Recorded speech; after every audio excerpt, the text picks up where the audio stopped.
Okey, kita telah pun tengok dia punya sifat fizik dia. Sekarang ni kita nak bincangkan dia punya sifat kimia pula. Apakah yang berlaku apabila apabila kita merentasi color lah, daripada natrium, magnesium, dia pergi ke aluminium dan seterusnya. Okey.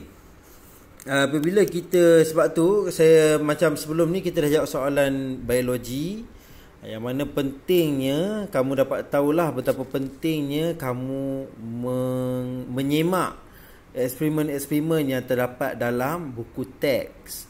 Sebab apa? Sebab kemungkinan, bukan sahaja kemungkinan, bahkan orang kata besar kemungkinan semua soalan-soalan apa yang kamu pelajari eksperimen dalam buku teks ni akan keluar dalam XPM. Sebab tu kamu jangan hanya kata ambil sambil lewa sahajalah bila mana kamu diajar mengenai eksperimen.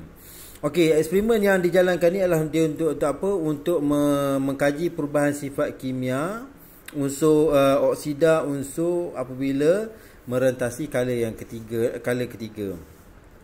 Jadi saya minta sangatlah kamu sila semak semua eksperimen yang ada ni, dan kita nak tengoklah macam mana result dia. Kalau boleh, kalau kamu ada buku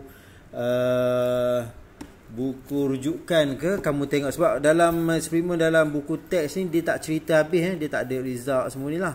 Tapi dia beritahu kamu lah macam mana sesuatu eksperimen tu dijalankan. Saya minta sangat kamu sila tengok apakah yang terjadi bila mana eksperimen ini dijalankan lah. Sebab apa, soalan-soalan dalam SPM ni dia akan tanya kamu apa yang terjadi bila mana ini dicampurkan dengan oksida, apa jadi. Okey, sebenarnya apabila merentasi color ketiga, sifat oksida berubah daripada oksida base kepada oksida amfoterik dan kemudian oksida asid. Okey, oksida base ni apa dia? Oksida base ni adalah oksida alkali. Base ni kata lain bagi alkali. Amfoterik ni maksudnya dia boleh bersifat dua-dua, sama ada dia boleh bersifat alkali ataupun dia boleh bersifat asid. Dan oksida asid ni asid lah, dia bersifat asid. Okey, yang dikatakan dengan oksida ni apa dia? Okey, bila mana natrium ni kita campurkan dia dengan oksigen, mana kita bakar dia. Kalau kamu tengok dalam eksperimen ni apa dia buat?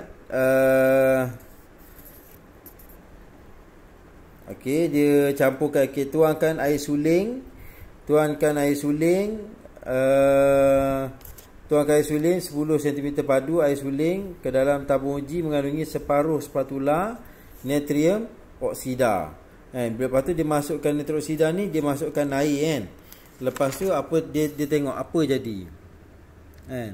Okey, dia tengok apa jadi sifat natrium oksida tu. Adakah dia ni bersifat adakah dia bersifat base ataupun dia bersifat alkali. Okey, bila mana natrium oksida ni, maksudnya natrium ni natrium oksida ni dia dah bergabung dengan oksigen. Natrium ni dia bergabung dengan oksigen, dia berbentuk natrium oksida. Okey, magnesium dia bergabung dengan oksigen, dia jadi magnesium oksida. Aluminium dia bercampur dengan oksigen, dia akan menjadi aluminium oksida. Okey, jadi kamu mungkin akan tertanya pada saya, macam mana sesuatu natrium ni dia boleh bergabung dengan oksida. Okey, sama ada dia ada beberapa cara. Sama ada sesuatu natrium tu kita bakar dia dalam bilik, dalam keadaan bilik kita bakar dia. Bila mana pembakaran tu berlaku, dia akan bergabung dengan oksigen dan membentuk natrium oksida. Jadi sekarang ni yang kita nak belajar ni, apakah sifat-sifat kimia natrium oksida ni? Apa sifat-sifat kimia dia? Okey, jadi bila mana natrium ni dia bergabung dengan oksigen, dia membentuk natrium oksida, dia adalah bersifat oksida base. Dia bersifat alkali. Bersifat alkali. Kalau alkali ni kamu tahulah menukarkan kertas litmus merah kepada biru, Okey, kalau lepas tu kamu tengok oksida amfoterik. Amfoterik ni bersifat dua-dualah, dia bersifat alkali dan juga bersifat base. Manakala silikon pula, silikon, fosforus, sulfur klorin ni pula, bila mana dia adalah oksida, dia bergabung dengan oksigen, dia akan membentuk oksida asid. Dia itu bersifat asid. Kan? Silikon oksida ni bersifat asid, fosforus pun asid, silikon pun asid, dan juga yang terakhir sini klorin ni asid. Jadi kamu tahu sinilah, kalau macam kamu tengok daripada awal sini, daripada hujung ni, kalau oksidanya, natrium oksida dengan magnesium oksida, dia adalah bersifat alkali. Bila mana seterusnya, kalau di sini di tengah-tengah ni dia bersifat alkali dan juga asid. Kalau daripada bermula silikon ni sampai ke hujung ni argon ni, dia klorin, dia adalah bersifat asid. Okey, kenapa argon ni tak? Okey, argon ni seperti mana saya telah ajar pada kamu, kumpulan ke-8 ni dia sudah pun stabil. Dia punya petala yang terakhir dia, petala valen dia adalah sudah cukup 8. Bila dia dah cukup 8, dia tidak akan bertindak balas dengan mana-mana unsur. Sebab apa? Dia dah stabil. Kan? Dia dah cukup 8. Dia takkan bertindak balas dengan mana-mana unsur pun. Kalau macam yang ni, dia memang tak stabil. Kan? Petala valence dia adalah 1. Yang ni petala valence dia adalah 2. Kan? Dan seterusnya lah. Okey, jadi unsur kumpulan 1 dan 2 membentuk oksida logam yang bersifat base. Jadi dia ni oksida logam, bila mana dia logam-logam yang 1 ni dan 2 ni dia bertindak balas dengan oksigen membentuk oksida logam. Sifat dia adalah sifat base, beralkali. Bila larut di dalam air, kedua-dua oksida base ni akan menghasilkan larutan beralkali. Jadi bila mana natrium oksida yang kamu ambil ni, yang eksperimen yang kamu tengok sebelah ni, okay, dia ambil natrium oksida ni, dia masukkan air.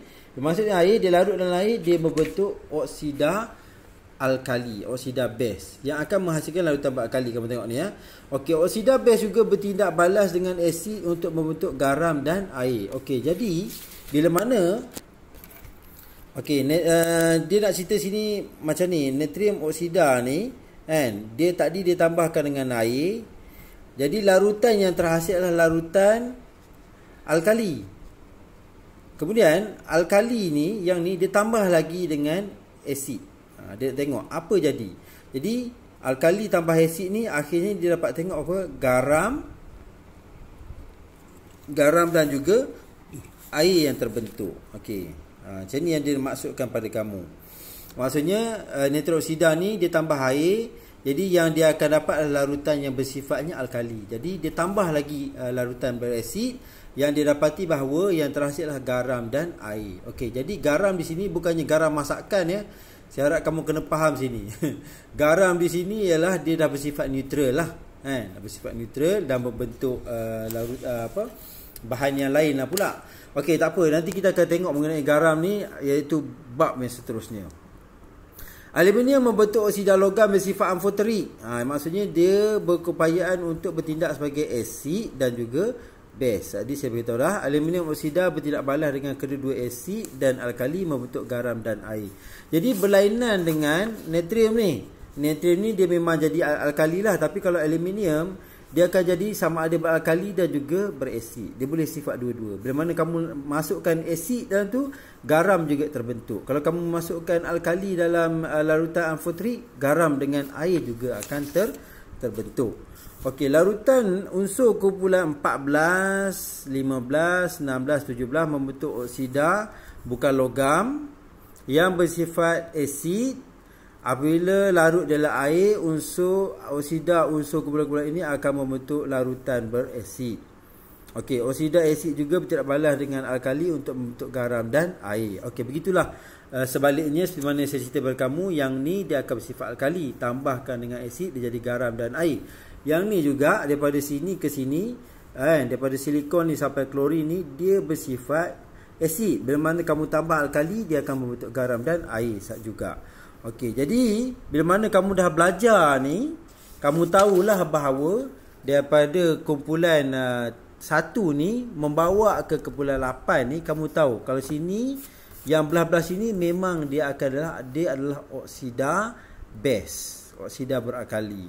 Bila mana membawa ke grup-grup kumpulan yang seterusnya, dia akan jadi membentuk oksida asid. Okey, bila mana kamu bertindak balas dia dengan larutan yang sebaliknya, kalau macam asid berbalangan kali, dia membentuklah garam dan air. Jadi kamu dapat orang kata dapat meramal lah kan, apakah yang terjadi apabila sesuatu unsur tu kamu tengok merentasi color dia.